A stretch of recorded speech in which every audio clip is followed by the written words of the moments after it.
Boy, this is a part of the van build that I'm having a lot more trouble with than I had expected. Welcome to vanofaction.com. This week there was a lot less action and a lot more pondering than we're used to, but I guess that's the way it goes when you're building a 2018 Dodge Promaster van into a family camper. Come on along for the ride. I haven't seen any conversation about this online at all, which surprises me. And so we're going to cover this a little bit more carefully. I'm doing my van framing. We started the interior framing for the layout itself. Now everyone's layout is going to be different. There's no question.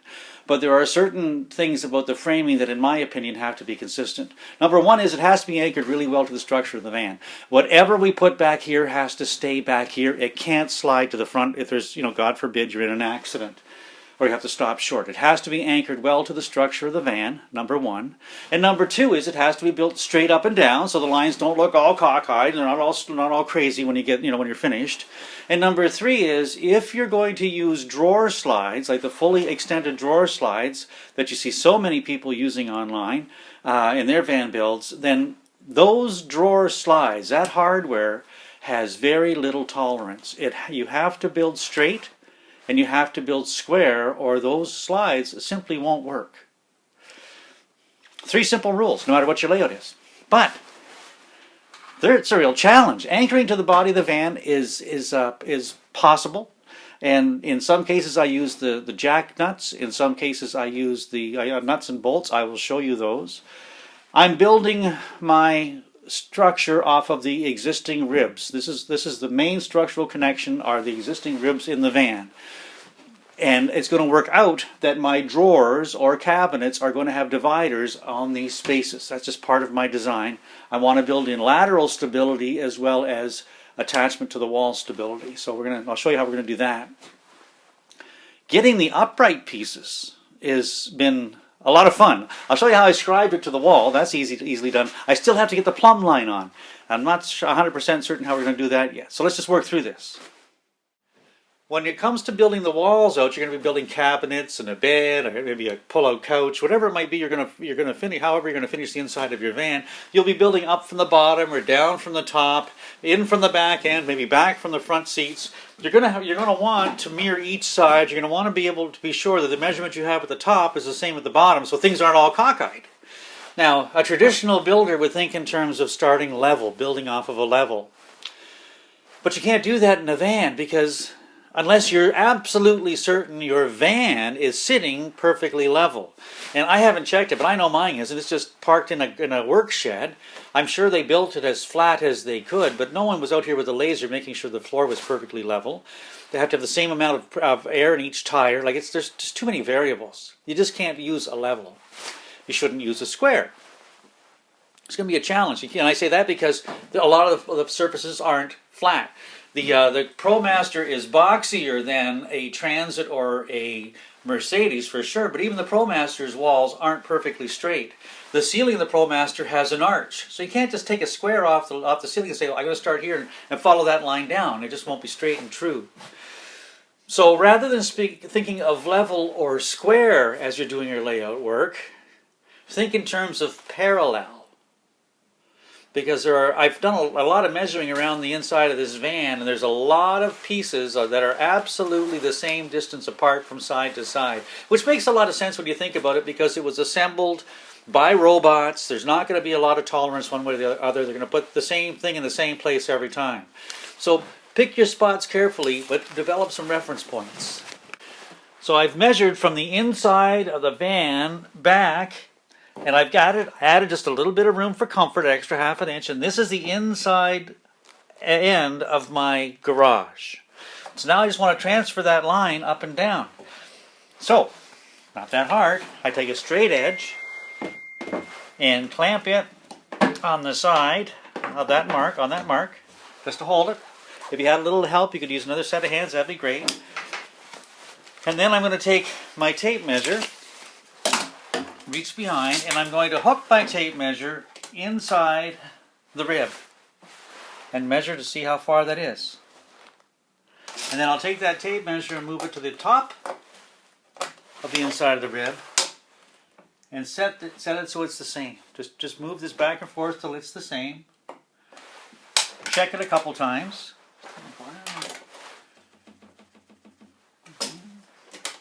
Good. Then I'll take another pinchy clamp.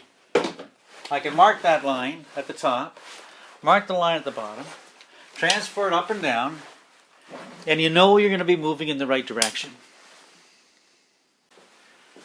Okay, so this is my rough cut, and it's going to line up with the ends of these pieces, and it's going to come from the ceiling to the floor. One of the biggest challenges I've found so far is trying to figure out how to make this ultimately straight up and down. Making it follow the path of the wall isn't a challenge. It's making it straight up and down that's the hard thing to do.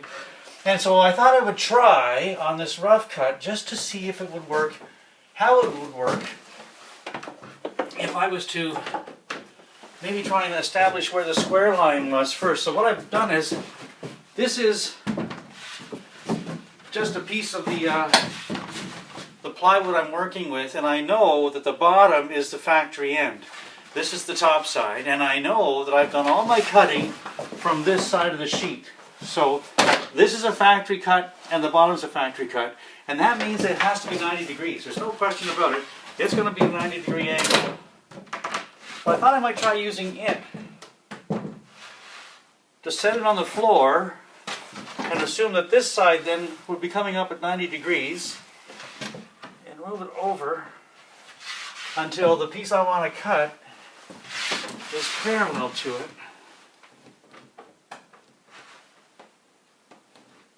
There.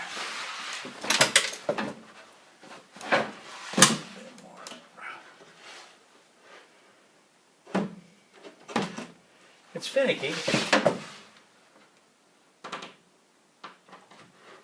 This is one of those times when having an extra pair of hands would be handy, but we're going to get by. Okay, so now I have that line. If I, for this cut at least,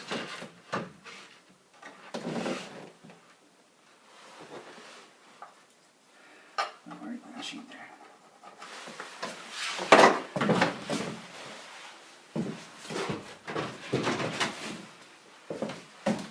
So that's where the bottom wants to be in order for me to, I hopefully be straight up and down. We'll check it later once we get it cut. And then we have the top held over where we want it. So now we know this side of the sheet is exactly where we want it to be. And all we have to do now is scribe it. Now it's time for the scribing tool. And to scribe it, you simply use a compass from a kid's math set. Nothing to it.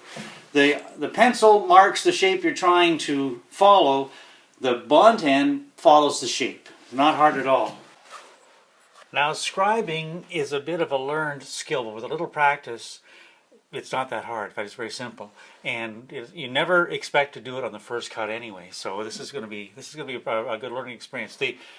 You'll see that at this end, at the top, it's pretty close. This is what we're trying to cut. At the bottom, as we move down, and as the van widens in the middle, it gets much wider. So what I've done is I've set my scribing tool to the widest part, which is about the middle of the van, and then I come up to the top.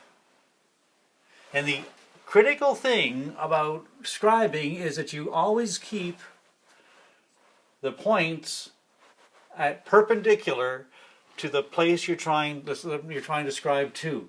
Clearly, if I do this, I get the length I need.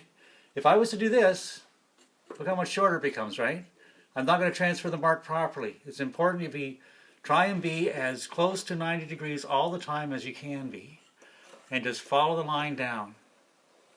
Follow along the path. With a little bit of practice, you'll find it to be kind of easy, and in fact, it's fun. And then when you come to holes, well, you just have to mark things as best you can. So we'll follow along to the length of the board, all the way down. It'll come almost to nothing at the widest spot.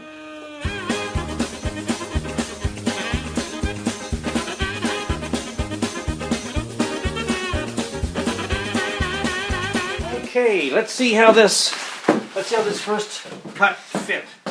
Now, we're not expecting miracles the first time around, but we hope to be close. And that's not too bad at all. Come take a closer look at this. So we've got a good connection at the top.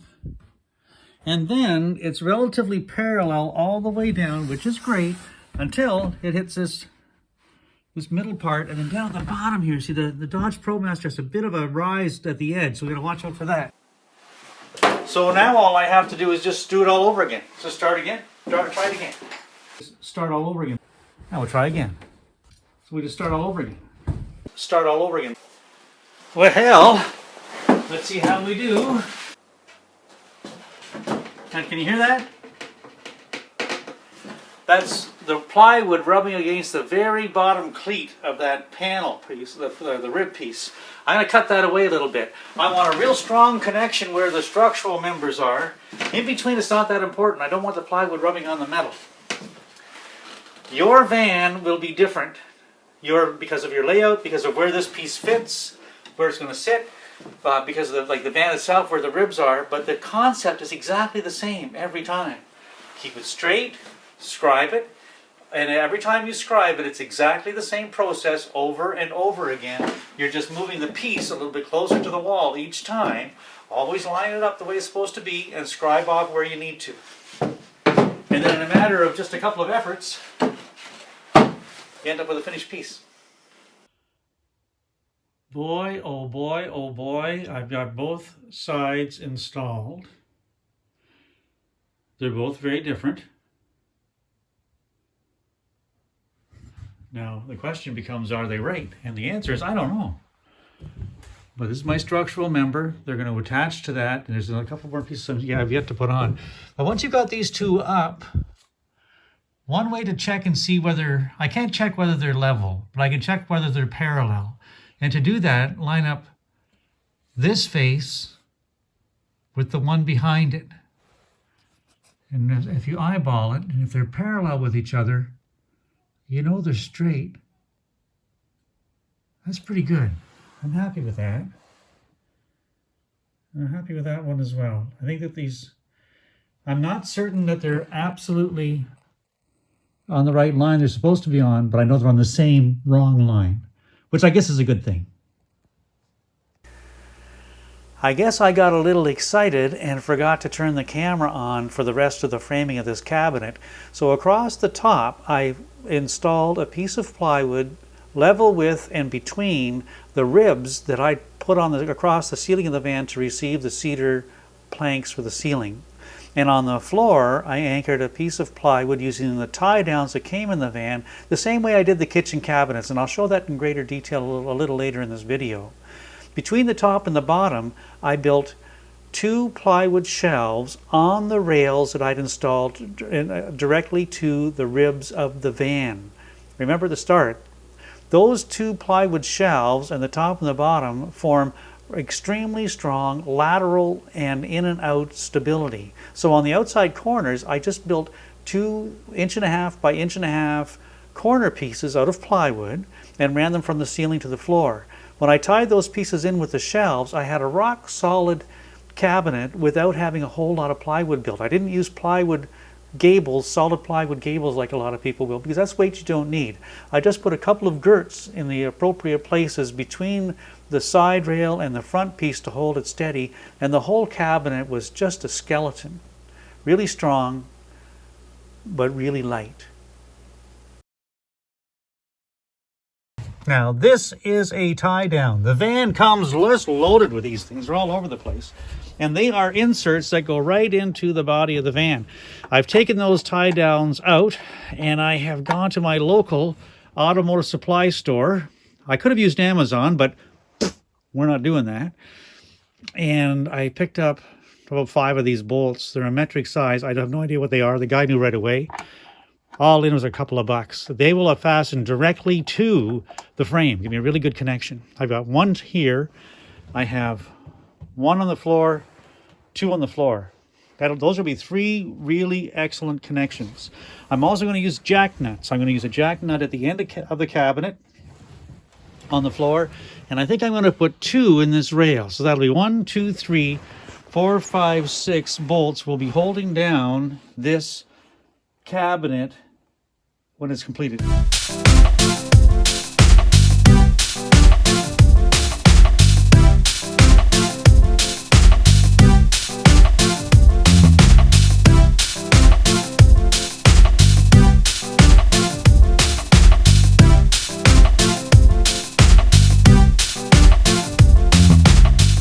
There we go. That piece is well anchored to the body of the van, the structure of the van, and its sole purpose is to hold the cabinet when it's finished to the wall. It's not going to carry any weight. It's just going to hold the cabinet stable against the wall. I think it's a pretty good foundation. Now I can start building the cabinets. The last thing we should talk about is the lumber that you use. I see a lot of people online just going to their lumber yard and buying a piece of 1x2 or 2x2. Typically it's spruce because that's the cheapest. This is a piece of 1x2 pine right here. They're the same thing. And take a look at it. It's got a long grain and the grain all runs in the same direction. When you buy this lumber at your local lumber yard, you're buying green lumber. It's not dried. It's going to be very moist. And over time, that wood is going to dry out. And when it dries out, because the grain is so long and so wide apart, it's going to start loosening off the screws that you use. And when you're driving down the highway, the vibration is going to be very difficult on it. In contrast to that, look at this piece. This is a piece of 1x2 as well, only this is a piece of veneer core plywood. It's a series of a lot of little veneers of wood laid up in layers, and each layer is rotated 90 degrees, so the grain all runs in opposite directions. This wood is dry, it's stable, and it's strong. It's so strong compared to regular lumber. It won't shrink and it won't dry out. Buy a sheet of plywood, rip it into 1x2 lengths, and you will build stronger cabinets than you ever will with a solid piece of pine or spruce. Take the time to do that. It'll make a tremendous difference to you. Hope you found this useful. If you did, please give us a like, a share, and a subscribe, and take a look at these other videos that we're sharing. I'm sure you'll find those useful as well, and be sure to stop back.